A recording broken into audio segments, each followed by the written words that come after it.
Hey guys, welcome back to day 2 of my 7-day dog care challenge. And hey, if you missed day 1, I'll throw the link up there. Don't forget to watch that video. How this works is for 7 straight days, I'm going to offer a tip to add or subtract something to your dog's life to help improve your dog's overall behavior.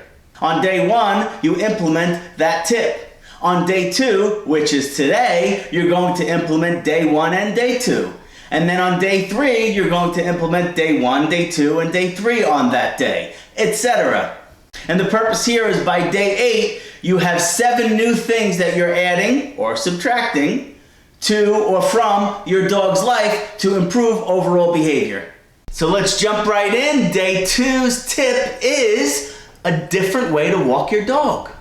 Well, before we get started with a different way to walk your dog, let's address one thing. I'm presenting this tip to you under the impression that you're already walking your dog. So if you want to improve your dog's behavior and improve their quality of life overall, you got to start walking your dog. And this isn't a video on how to walk your dog, right? I get it. Some dogs, they could be leash pullers, they could be tough to walk, and maybe some people really don't want to take on that task of trying to leash train your dog. But it's essential if you want to improve their behavior and improve their quality of life. So whatever you need to do, get out and start walking your dog. That being said, let's jump into today's tip.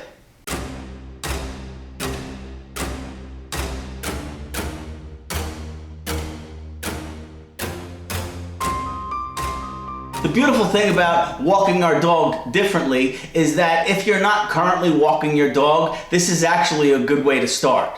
And if you're already walking your dog, this is excellent to implement into your dog's daily walking regimen. When I see people walking their dog, I see a few different types of walks going on. There's people who are dragging their dogs because their dogs don't want to walk. There's other people whose dogs are dragging them.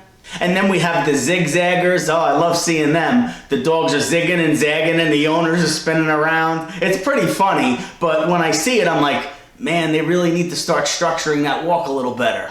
Or one of my other favorites is the dog that stops every 10 steps and sniffs around for like 3 or 4 minutes and the owner is just sitting there staring at them. I mean, really, who's walking whom?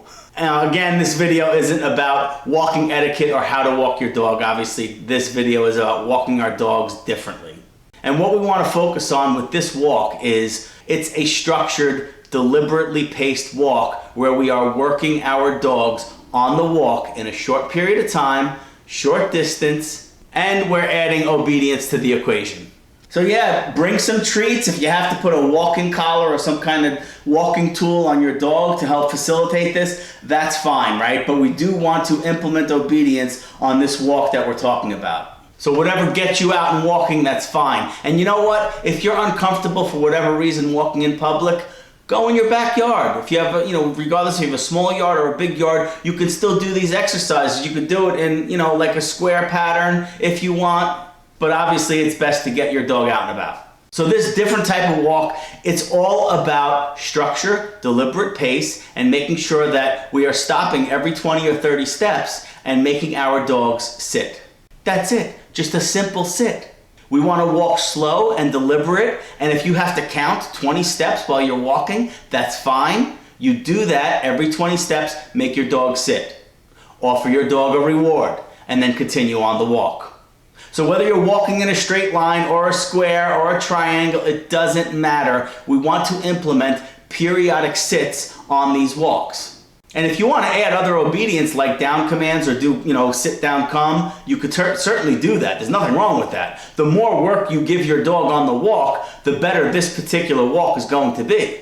And it's going to separate this walk from your other exercise walks or casual strolls for peeing and pooping. The purpose of this walk is to work. We want to dictate the pace of the walk. We want to be deliberate in our approach, and we want to work our dogs. So the bottom line is we implement periodic sits throughout the walk. And yes, mark that good behavior with a treat. Physical or verbal praise is certainly a good idea as well. So if you're walking your dog once a day or twice a day or 4 times a day, keep doing that. Don't eliminate walks. You want to add this controlled, deliberate walk for the purpose of working. And what this does is it gets your dog more focused on you. It stimulates them a little more mentally while you're on the walk. And they understand that, hey, sit is sit. I'm going to look up to mom or dad. I'm going to get a treat. That's going to help with reliability overall as far as your dog's behavior goes. And it may sound simple, I know, but believe me, if you just did this one thing, you'll have a better behaved dog. Maybe not as behaved as we'd like, and that's why I'm doing the 7-day challenge, but even if you just implemented this step, your dog's life and behavior would improve a little bit. Let's take a look.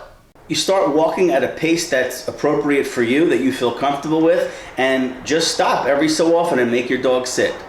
Hold that sit briefly and then continue on the walk. We don't need to say to our dog, okay, come on, let's go. Just go. Our dogs will start keying off of us. They'll start keying off of our pace. And believe it or not, each person has a rhythm to their walk. And your dog will definitely get in line with your rhythm, especially if they're anticipating that they're going to be working on this walk.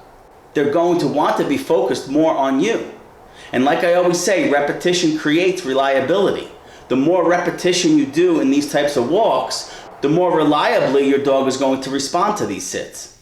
There's nothing better than having a reliable sit.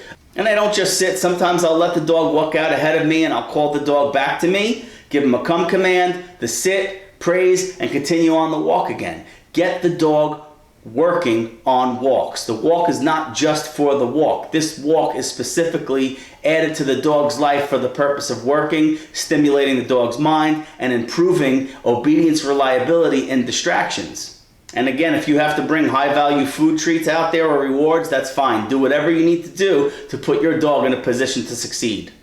A mentally stimulated dog is a more balanced dog. That's all for today. So you got 2 days under your belt now. Day 1, we talked about ignoring crazy and rewarding calm. And today we're adding a structured walk to your dog's life for the purpose of working. Ignore crazy, reward calm, add a working walk to your dog's daily life. And I'll see you guys on day 3 when we talk about what you can do for 1 minute, 3 times a day, that will also contribute to improved behavior and an improved quality of life. And hey, if this is your first time here, take a peek around, check out my other videos. If you like what you see and you want to stay up to date on dog training, dog care, dog rescue, dog health, dog whatever, consider subscribing to my channel. Click that bell so you get notified when I upload new content.